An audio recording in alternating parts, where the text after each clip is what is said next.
friends, happy Tuesday.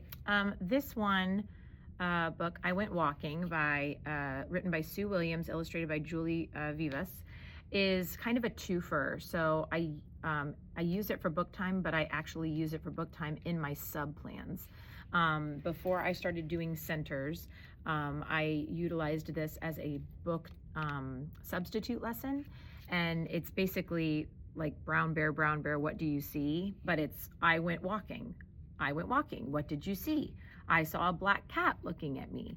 I went walking. What did you see? And it goes over and over, and it basically finds all of these different animals, a brown cow, a red cow, excuse me, a brown horse, a green duck, all of these things. So in the sub plan, I tell my substitute that the students will walk in personal space. I went walking. What did you see? I saw what's the first thing? Black cat looking at me. And then the kids get on the floor and they pretend to be black cats, or they pretend to be the horses, or they pretend to be the cow, or they pretend to be the duck.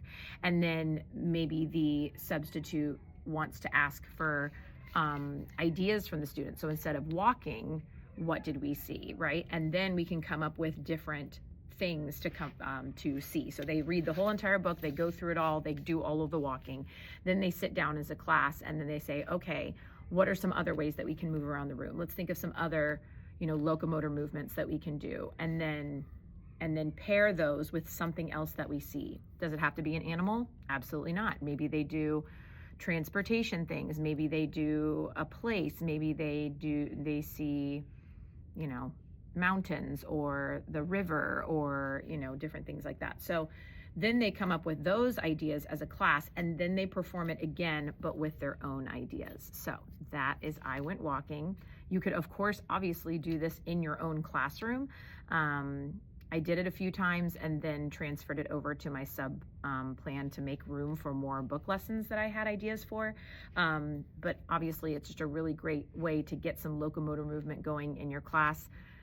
It's right on my bookshelf with my sub plans. So if a teacher is late and I've got an extra 3 minutes, just throw this thing out really quickly and get them moving so we don't have a lot of mischief going on before the next class comes in. So hopefully this is a helpful one for you. Happy music making.